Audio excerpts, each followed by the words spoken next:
If you've been watching this channel for some time, you'll know that I'm a big fan of the 1965 Pontiac lineup, and I clearly am not in the minority, as a number of viewers certainly comment that these vehicles are beautiful, and critics at the time also praised the entire Pontiac lineup for 1965.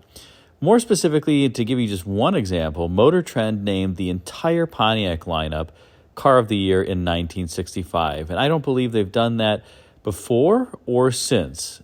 There was not a specific vehicle that they named as Car of the Year. It was the entire lineup, and for good reason. All of the 1965 Pontiacs were just stellar vehicles. When it came to the full-size cars, you had the short wheelbase Catalina and Grand Prix, the longer wheelbase Star Chief and Bonneville. Of course, there were the intermediate-sized cars, the Tempest and the famous GTO. Overall, though, the 65 Pontiac lineup was just absolutely stellar.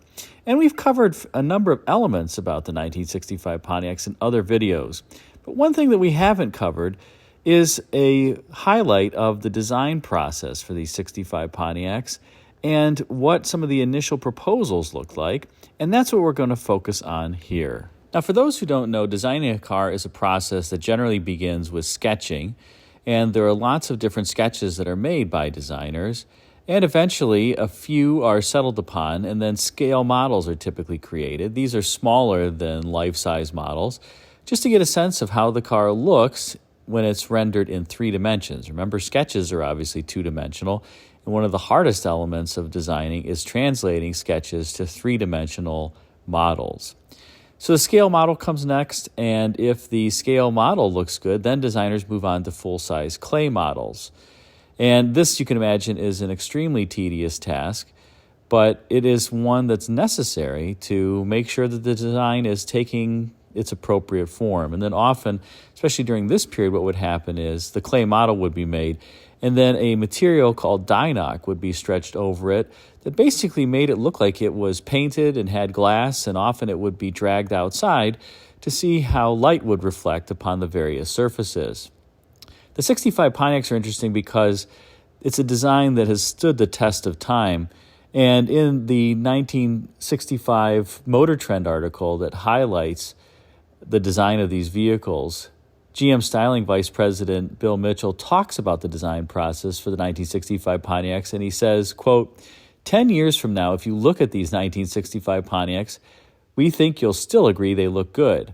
They won't look new or up-to-date in 1975 because we'll have even better cars then. But these will still be pleasant designs. I think that most of us would agree that the 1975 Pontiac is actually a regressive design versus the 1965. Of course, Mr. Mitchell at that time could not have necessarily forecasted all the government safety standards that would force these large bumpers on the vehicles by 1975. And in general, just where the overall economy and fuel prices and what would have happened by that point. The 75s aren't bad-looking vehicles, but I would say the 65s are definitely much better. In any case, let's take a look at some of the early proposals for the 1965 Pontiacs.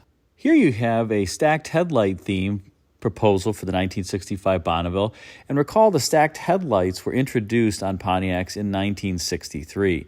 And I think in that particular year, there was just a beautiful car that Pontiac introduced, the 1963 Grand Prix, that is still a stunner. But in any case, these proposals for the 1965 kind of carry more of, I would say, the 64 front end, this one that you see here, but with a more prominent beak and a more fine-textured vertical bar grille. This beak was something that Pontiac, or I guess you could call it an arrowhead, that Pontiac designers were really playing around with and did so for many, many years, well into the 1970s. But here it's quite prominent, and certainly more prominent than the 1964 model that would have preceded it. If you look at this next model, you'll see that now the headlights are blending into the grille. They're no longer separated. And the bumper on this also has a bit more prominent split theme.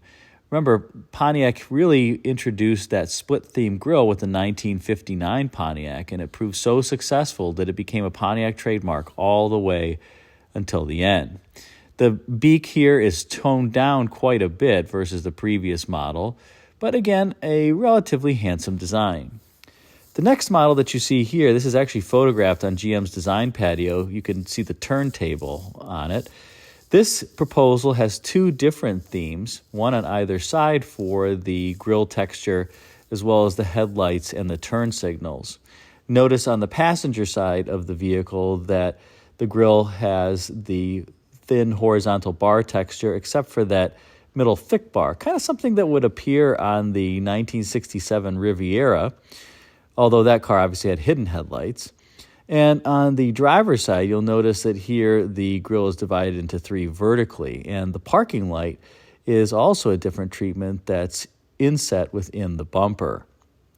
Not sure which one I prefer, but as you go to this next fiberglass model here that's also out on the patio, you'll notice that the passenger side of the previous theme has really taken over, although the bumper no longer has the turn signal set in it. It instead has it inboard in a little slot in the bumper. I think that's actually a better treatment, and this would really approximate what would come out in the marketplace.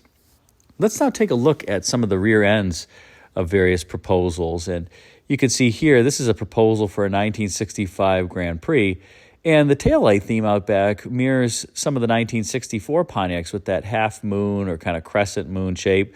Notice the 8-lug wheels here on the clay model. And you also notice that skeg line that's coming into play on the lower portion of the body section, something that would actually become even more prominent as the final vehicle would take shape. The next proposal here has shades of Oldsmobile. This would be for a Bonneville, I believe, or obviously at least a four-door, so it's not a Grand Prix. And look at those taillights out back. They kind of have that half-moon shape that the 64 Pontiacs had out back, but divided now into two. And I think this theme would come back a little bit for the 1972 Oldsmobile rear ends. You can see here on the Delta 88s, they had a bit similar theme, although it was flatter and didn't have as much dimensionality to it as this particular theme does in the rear. But notice that skeg line now, that lower skeg line is getting quite prominent. This vehicle doesn't have any fender skirts on it. I'm not quite sure if that was intentional or they just didn't model it, but the final Pontiac Grand Prix and the Bonnevilles at least would have fender skirts. Perhaps they're modeling a four-door Catalina here. Next, let's take a look at the Grand Prix proposal that you see. And notice the roof line of this proposal, as well as that skeg line, are pretty close to being final. But what is not yet final is obviously the tail light design. There's two different proposals on this vehicle, and I don't think designers yet knew how they wanted to integrate the taillights, nor are the reverse lights final. You'll notice on the passenger side, there's a little inset reverse light into the bumper, but there's nothing on the driver's side. You compare that with the final design, though, and I think Pontiac designers came up with the best rear end that they could have, this kind of stealthy, sleek, beautiful horizontal theme to the taillights. It would be super cool if the middle panel were actually illuminated, but the 65 Grand Prix is one of my absolute favorites of all time, and I think just a stellar-looking vehicle. Now, this is where things start to get pretty wild. Take a look at this proposal for a 1965 Grand Prix. This is shot, I believe, in the Design Dome at GM's Tech Center, so it was certainly viewed to be a viable proposal. You'll notice up front that the arrowhead or beak prominent form at the front of the vehicle is certainly very prominent here. And the grille is divided, as is typical for Pontiacs, vertically into the split grille theme, but there's also the horizontal split. You can see that thin line there running across the grille. The car obviously has stacked headlights, but there is a form that didn't make it into the production 1965 Pontiacs. Notice that surface that's just behind the headlights that presumably bulges out a little bit. I'm guessing that that was done to make the car look wider from the front end, as if you needed the car to look any wider, but my guess is that's what that is doing there. You can also see that there's a feature line that runs the length of the body, and then you have a bit different lower body profile from what was released on the car into production. More specifically, out rear on the quarter panel, that lower skeg line would more closely approximate what would come out for 1967. And it's hard to tell here, but it looks like there's even a bit of a feature line on the upper portion of that quarter panel. Of course, you can see that the roof line is different from the 65 Grand Prix. This has more of a fastback profile or two-box profile overall versus the Grand Prix, which would be more of a three-box profile, kind of the hood, roof, trunk area. And you get a little bit of this fake surfacing behind that rear window, similar to the 1963 Corvette, which, by the way, that surfacing behind the door glass on the 63 Corvette was also fake. Those really weren't vents. It was just there for show. Let's flip to the back, though, of this proposal, and you can see that faux rear vent here as well. It has a really cool form. I mean, it's kind of inset a little bit more at the top than at the bottom, and just gives the vehicle an overall, I think, a sporty and sexy profile. But here's where it gets really controversial. I'm sure many viewers know of the 1971 to 73 boat tail Riviera, and at this point in time, General Motors styling vice president Bill Mitchell was really enamored with the boat tail. And the inspiration was obviously some of the true classic vehicles like the boat tail Auburn. But Bill Mitchell just loved boat tails, and it looks like the designers were really trying to appease him here with this boat tail theme that could have been productionized for the 1965 Grand Prix. To be honest, I think it looks really good on the vehicle. You notice that not only does the rear have the boat tail theme, but it has like these gill-like tail lights that are in what is presumably the trunk panel. And maybe it's two sets of taillights. You have the gills, and then you also have the taillights in that half moon shape that are part of the bumper as well as part of the quarter panel. Again, I think the rear end of this vehicle is quite stunning and attractive. It's very different from the more notchbacky 65 Grand Prix that went into production, which is also just a stellar design. My guess, though, is that this was just simply deemed too radical for the time period and thus was not released for production. Although a pseudo boat tail would eventually make it onto the Grand Prix when it was refreshed for the 1971 model year. If you look closely here and you squint a little bit, you can see that boat tail in the Grand Prix rear, although it was certainly more muted than what I just showed and way more toned down from the 1971 to 73 Riviera. Overall, however, I think designers made the right choice when it came to the style for the 1965 Pontiac lineup. And the vehicles were just a runaway hit success. Didn't matter if it were a full-size vehicle, an intermediate. You know, maybe you could pick at the Star Chief and people didn't really buy that in large numbers because they didn't maybe understand it fully. The Catalina was pretty clear where that slotted in, but then you could get an up-level Ventura interior trim. So then where did the Star Chief really fit in?